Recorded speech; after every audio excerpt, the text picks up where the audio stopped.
எல்லாருக்கும் வணக்கம். இன்னொரு வீடியோவில் உங்களை சந்திக்கிறதுல பெருமகிழ்ச்சி. கடைசியாக நான் ஒரு வீடியோ போட்டிருந்தேன். அதில் வந்து உலக அளவுலேயே உமன்ஸ் வந்து ஸ்டாக் மார்க்கெட்டில் பெருசாக இன்வெஸ்ட் பண்ணுறதில்ல.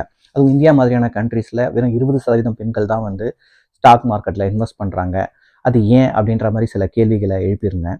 அதுக்கு எனக்கு சில பேர் கமெண்ட்ஸும் ரிப்ளையும் பண்ணியிருந்தாங்க. இந்தியா மாதிரியான கண்ட்ரீஸில் வந்து கோல்டில் இன்வெஸ்ட் பண்ணுறாங்க, அதனால தான் வந்து ஸ்டாக்ஸில் இன்வெஸ்ட் பண்ணுறதில்ல அப்படின்ட்டு. அது உண்மையும் கூட. கோல்டில் இன்வெஸ்ட் பண்ணுறது தப்பு இல்லை, அது க்ரோ ஆகிட்டே தான் போகுது. ஆனால் other side of the fence என்ன நடக்குதுன்னு நாம் தெரிஞ்சுக்கிற தப்பு இல்லைன்னு நான் நினைக்கிறேன். ஏன்னா ஸ்டாக் மார்க்கெட்டுன்றது ஒரு பெரிய வேர்ல்டு.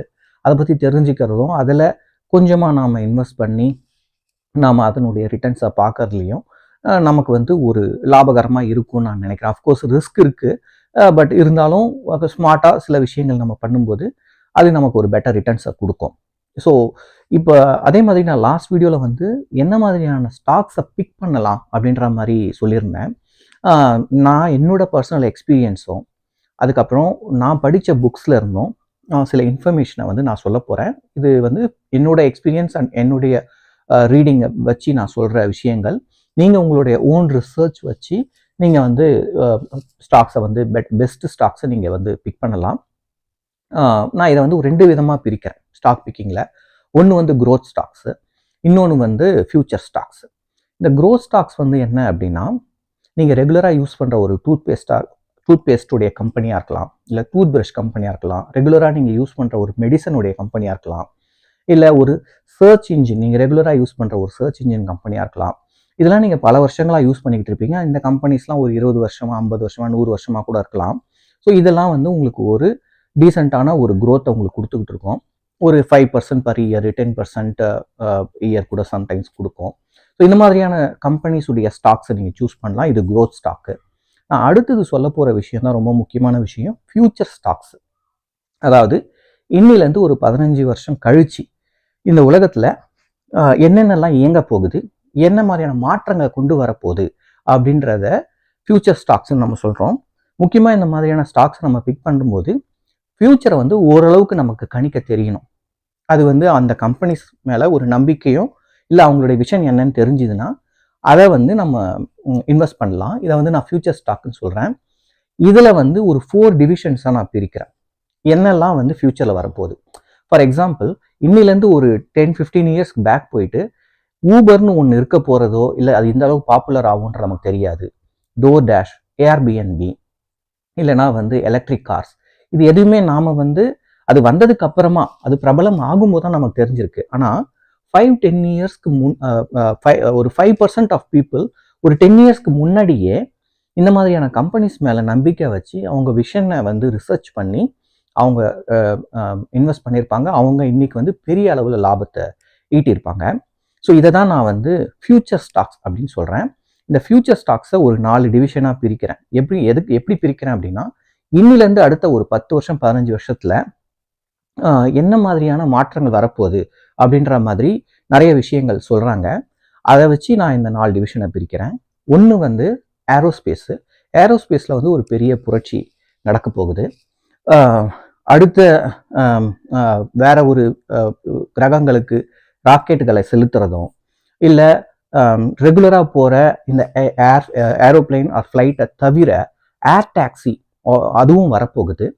ஏர் டாக்ஸி என்னென்னா, இப்போ நீங்கள் ஊபரில் ஒரு ஷார்ட்டஸ்ட் டிஸ்டன்ஸ் போகிற மாதிரி ஒரு ஹெலிகாப்டர் மாதிரியே இருக்கும். ஒரு 4-5 பேர் போகிற மாதிரி இருக்கும்.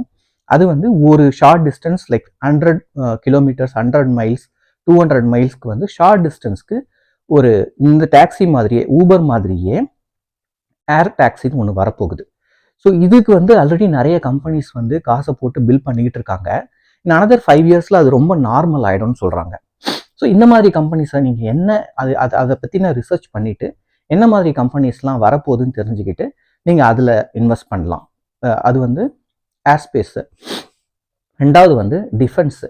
இப்போ மற்ற நாடுகளில் அங்கங்கே போர் நடந்துக்கிட்டு இருக்கு. அதனால் வந்து எல்லா நாடுகளும் என்ன பண்ணுறாங்கன்னா, அவங்களுடைய செக்யூரிட்டிஸை டைட்டன் பண்ணுறாங்க. அது வந்து டிஃபென்ஸாக இருக்கலாம், மெரைனாக இருக்கலாம், இல்லைனா பார்டர் செக்யூரிட்டியாக இருக்கலாம். இந்த கவர்மெண்ட் இதெல்லாம் அவங்க டைட் பண்ணும்போது கவர்மெண்ட்டால் தனியாக அதை பண்ண முடியாது. அப்போ என்ன பண்ணும், சில கம்பெனிஸோட டைப் வச்சு ஒரு ஏஐ டெக்னாலஜிஸோடவோ இல்லை மற்ற மாதிரியான சில விஷயங்கள் ட்ரோன்ஸ் இந்த மாதிரியான சில கம்பெனிஸோட டைப் வச்சு தான் கவர்மெண்ட் பண்ண முடியும்.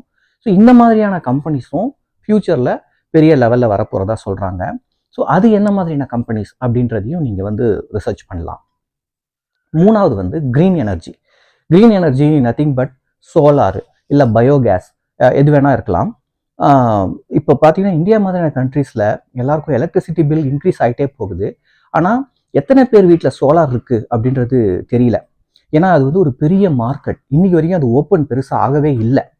ஸோ பட் ஆனால் இப்போ அதை கான்சென்ட்ரேட் பண்ண ஆரம்பிக்கிறாங்க. ஸோ அதை கான்சென்ட்ரேட் பண்ணும்போது இன்னைக்கு என்ன மாதிரியான கம்பெனிஸ் வந்து அதை எக்ஸ்பேண்ட் பண்ணுறாங்க, அவங்கள பற்றின நம்ம தெரிஞ்சுக்கிட்டு அந்த மாதிரி கம்பெனிஸில் கூட நம்ம இன்வெஸ்ட் பண்ணலாம் அப்படின்னு சொல்கிறாங்க. நாலாவதாக சொல்கிறது என்ன அப்படின்னா மினரல்ஸு, நேச்சுரல் ரிசோர்ஸஸ், மைனிங்கு.